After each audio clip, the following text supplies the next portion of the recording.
आज है 10 अप्रैल 2021। एक नए दिन के करंट अफेयर्स की शुरुआत करेंगे। तो चलिए शुरुआत करते हैं आज के आपके पहले क्वेश्चन के साथ।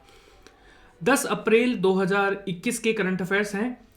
संसदीय कार्य मंत्रालय यानी कि मिनिस्ट्री ऑफ पार्लियामेंट्री अफेयर्स, इसके नए सचिव कौन बने हैं?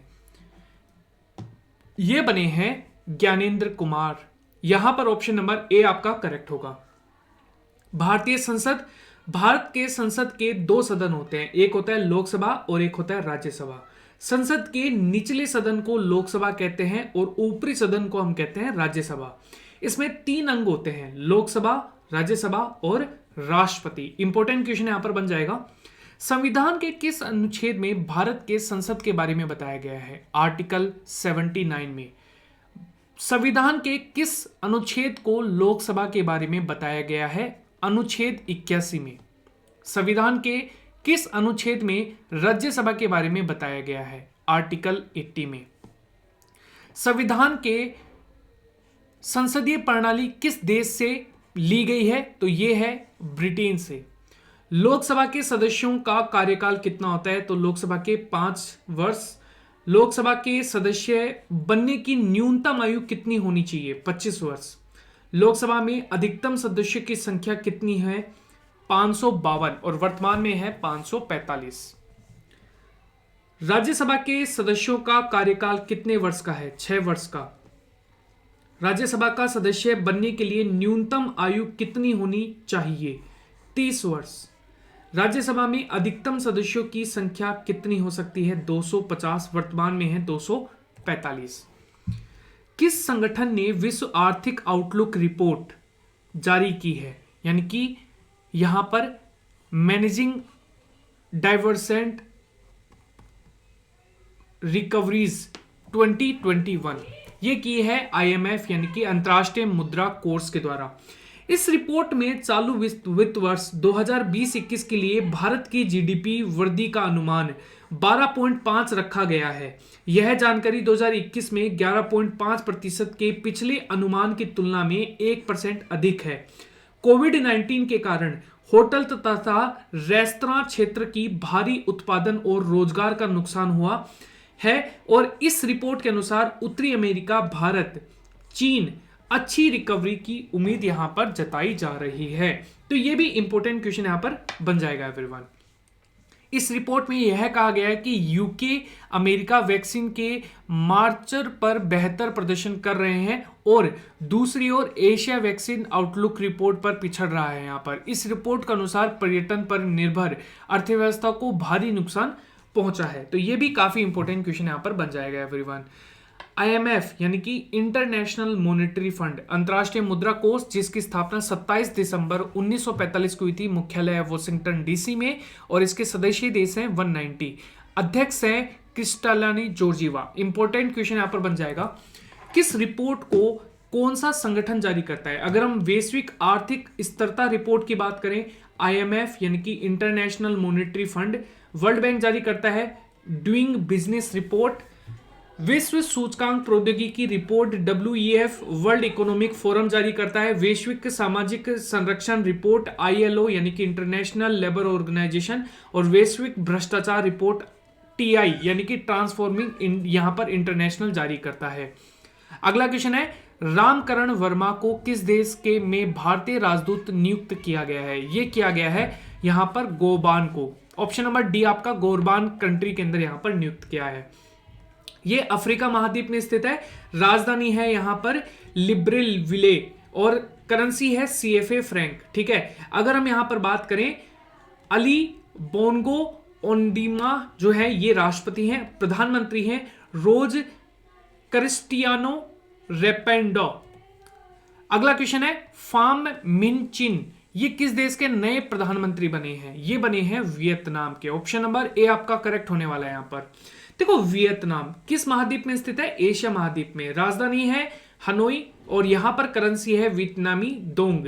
प्रधानमंत्री है यहां पर फाम मिन चिन और राष्ट्रपति हैं युएन जुआन फूक और यहां के वियतनाम का सदस्य का जो संसद का जो नाम है वो है नेशनल असेंबली। इंपॉर्टेंट क्वेश्चन यहां पर बन जाएगा, 5 देशों के प्रधानमंत्री, अगर हम यहां पर बात करें, बांग्लादेश के प्रधानमंत्री शेख हसीना है, मिस्र के जो प्रधानमंत्री हैं मुस्तफा मदबोली जो है, फिनलैंड के प्रधानमंत्री है सना मारिन, गुयाना के प्रधानमंत्री हैं मार्क एंथनी फिलिप्स, और यहां पर इटली की है मोरियो दर्गो। अगला क्वेश्चन है, हाल ही में भारत के मुख्य न्यायाधीश के रूप में सुप्रीम कोर्ट के लिए यहां पर सुपेस पोर्टल को लॉन्च किया है, इसका क्या नाम है? इसका नाम है यहां पर शरद अरविंद बोबडे के द्वारा। ऑप्शन नंबर डी आपका करेक्ट है। सुपेस यानी कि supreme court portal for assistance in courts efficiency, यह मानव बुद्धि और मशीन लर्निंग का एक उचित मिश्रण है। यह हाइब्रिड सिस्टम है जो कि मानव बुद्धि के साथ साथ काम करता है। यह सिस्टम द्वितीय है और यहां पर अद्वितीय है यहां पर, क्योंकि इसमें मानव और मशीन के बीच संवाद होता है जो उल्लेखनीय परिणाम पैदा करता है। उद्देश्य की अगर हम बात करें, इस रिपोर्ट से जजों को यहां पर रिसर्च करना आसान हो जाएगा यहां पर, और इस रिपोर्ट पर विभिन्न पार्सिंग जो यहाँ पर फैक्ट्स हैं इन कानून रहेंगे, जिससे जजों की जो यहाँ पर रिसर्च है इसमें आसानी होगी और उनके कार्यों की दक्षता बढ़ेगी। 24 अप्रैल 2021 में एनवी रमा जो है ये भारत के 48वें यहाँ पर न्यायाधीश नियुक्त होंगे। मुख्य न्यायाधीश की बात करें, भारत के पहले मुख्य न्यायाधीश कौन है? ये है हीरालाल जे कानिया। भारत के मुख्य न्यायाधीश की शपथ कौन दिलाता है? राष्ट्रपति के द्वारा। भारत के मुख्य न्यायाधीश अपना त्याग पत्र किसे देता है? राष्ट्रपति को। भारत के मुख्य न्यायाधीश की योग्यता क्या है? भारत का नागरिक हो और किसी भी अदालत का 5 वर्ष तक जज रहा हो, किसी अदालत का 10 वर्ष तक वकील रहा हो। भारत के मुख्य न्यायाधीश का कार्यकाल कितना होगा? 65 वर्ष। संविधान के किस अनुच्छेद में भारत के मुख्य न्यायाधीश की नियुक्ति के बारे में बताया गया है? आर्टिकल 124(1) के अंदर। मौद्रिक नीति समीक्षा बैठक आरबीआई ने रेपो रेट को कितने प्रतिशत पर बरकरार रखा है? 4% पर। ये आपका करेक्ट है।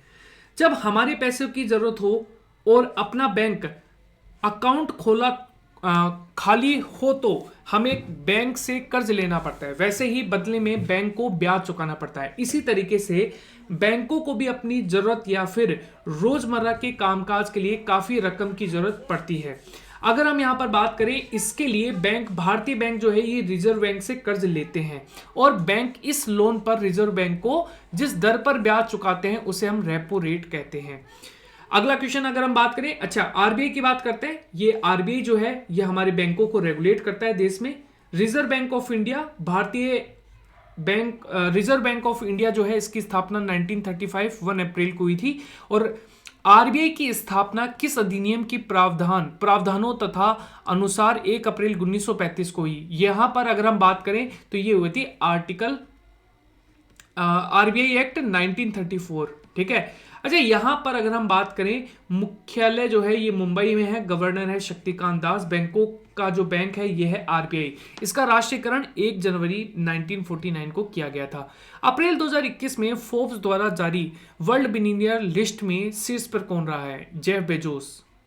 जेफ बेजोस है, अमेजन के मालिक हैं, तो यहां पर ये पहले नंबर पे हैं। एलन मस्क है दूसरे नंबर पे हैं, और यहां पर बर्नार्ड एलोन जो है ये है तीसरे नंबर पे। ठीक है। फोर्ब्स यहां पर एक कॉर्पोरेट कंपनी की प्रकाशन का मीडिया कंपनी है, जिसकी स्थापना 15 सितंबर 1917 को हुई है। मुख्यालय इसका न्यूयॉर्क में है। दुनिया की सबसे ऊंची railway arch bridge Chenab bridge कहां पर बनाया गया है? यह बनाया गया है जम्मू एंड कश्मीर में। चिनाब ब्रिज जम्मू एंड कश्मीर में दुनिया की सबसे ऊंचे रेलवे पुल, जिसका नाम ही है चिनाब ब्रिज, इसका निर्माण पूरा हो गया है।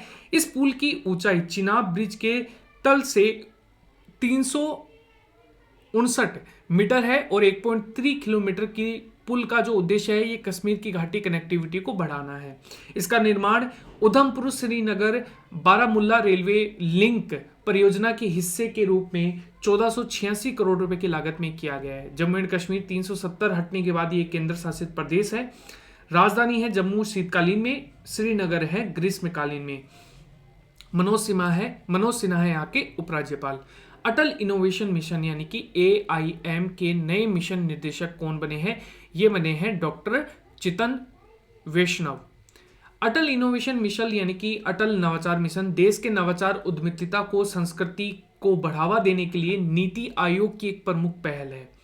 इस मिशन के तहत अटल टिंकरिंग लैब का निर्माण करवाया गया है। अटल टिंकरिंग प्रयोगशाला की स्थापना मुंबई मुख्य उद्देश्य युवाओं को एक ऐसा कौशल प्रदान करना है जिसे उस प्रौद्योगिकी तक पहुंच प्रदान करता है, उन्हें समाधान प्रस्तुत करने में सक्षम बनाता है और डॉक्टर यहाँ पर चिंतन वैष्णव रामनाथन रमनन की जगह लेंगे, जो कि अटल इनोवेशन यहाँ पर मिशन के पहले निदेशक यहाँ पर बने थे।